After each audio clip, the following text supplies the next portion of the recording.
যোৱা লোকসভা নিৰ্বাচনত আপুনি বিজেপি দলত যোগদান কৰাৰ পিছতেই আপোনাৰ নেতৃত্বত যুৱচামে সঘনাই যোগদান কৰা আৰু যি নেতৃত্ব দি আহিছে ইয়াৰ 2026 চনত বিধানসভা নিৰ্বাচনত কি প্ৰভাৱ পৰিব বুলি ভাবে আপুনি? মোৰ নেতৃত্বত বুলি কোনো কথা নাই। চৰকাৰৰ যি কাম কাজ, দলৰ যি উন্নয়নমূলক কাম কাজ, বিজেপি দলে কোনো জাত ভেদ লৈ পেলাই ৰাজনীতি কৰা নাই। কোনোবাই কৰিব পাৰে, কোনোবাই কংগ্ৰেছী মুখেদি কিবা কিবি কৈ আছে, বেয়া কথা প্ৰভাৱ পেলাই আছে। কিন্তু আচলতে আমি বিজেপিত সোমাই পেলাই যিটো দেখা পাইছোঁ, চৰকাৰে গোটেই মানুহখিনিক লগত লৈ পিছপৰা আগবঢ়া গোটেইখিনি মানুহক লগত লৈ পেলাই আগবাঢ়ি যোৱাৰ কাৰণে চেষ্টা কৰি আছে। তাৰে আমি এটা প্ৰয়াস কৰিছোঁ। আমি বিজেপিত যোগদান কৰি তাৰে লগত আমি এটা প্ৰয়াস কৰিছোঁ যে নাই, আমাৰ সমাজখনো আমি আগবঢ়াই লৈ যাব লাগে। তাৰ কাৰণে আমি ওলাই আহিছোঁ। মোৰ নেতৃত্ব বুলি কোনো কথা নাই।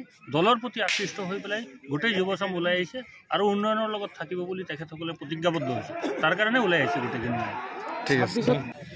প্ৰথমতে আপোনালোকৰ চেনেলৰ জৰিয়তে মই গোটেই অসমবাসীক আজি ৭৬তম গণৰাজ্য দিৱস মই সকলোকে মোৰ ফালৰ পৰা শুভকামনা জনাইছোঁ।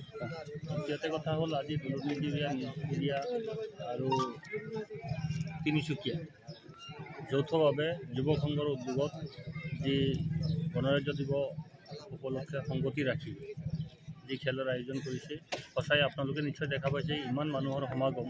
মই নিজেও আহি পেলাই আজি আচৰিত হৈছোঁ যে এখন খেলৰ কাৰণে আজি ইমানখিনি মানুহৰ সমাগম। সঁচাকেই আপ্লুত হৈছোঁ।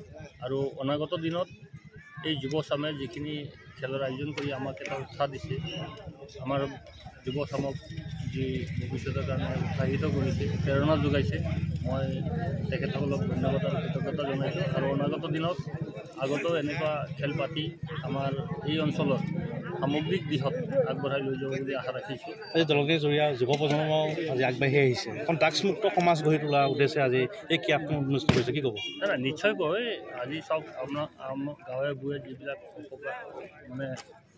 অপ্ৰীতিকৰ যিবিলাক কুকৰ্ম যিবিলাক চলি আছে, সেইবিলাকৰ জৰিয়তে যিবিলাক শিক্ষিত ল'ৰা ছোৱালী আজিকালি ওলাই আহিছে, ওলাই আহি পেলাই যিবিলাক ২-৪জন মানুহ আছে, মেক্সিমাম নহয় ২-৪জন মানুহ আছে সমাজৰ বেয়া কামৰ লগত জড়িত থাকে, তো সিহঁতসকলৰ কাৰণে আমি আজি যোনটো মেছেজ দিব বিচাৰিছে এই অঞ্চলৰ ধৰা যুৱচামে, যে নিশ্চয়কৈ মই ভাবোঁ যে অনাগত দিনত সেই যিখিনি কম সংখ্যক মানুহ আছে সেইখিনি ভালৰ ফালে গতি কৰিব।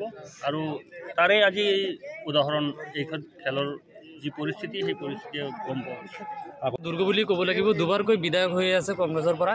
2026 চনত পুনৰ কিবা সাল সলনি হোৱাৰ কিবা ইংগিত? এতিয়া আপোনাক যদি মই ওলোটাই প্ৰশ্ন কৰোঁ যে দুৰ্গ শব্দ কাক কয়?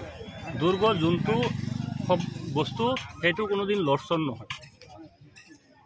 দুৰ্গ শব্দ কোনোদিন বস্তু লৰচন নহয়। যে মালদ্বীপ এই কি কয় দ্বীপ এটা খাৰা হৈ আছে, সেইটো দুৰ্গ হয়।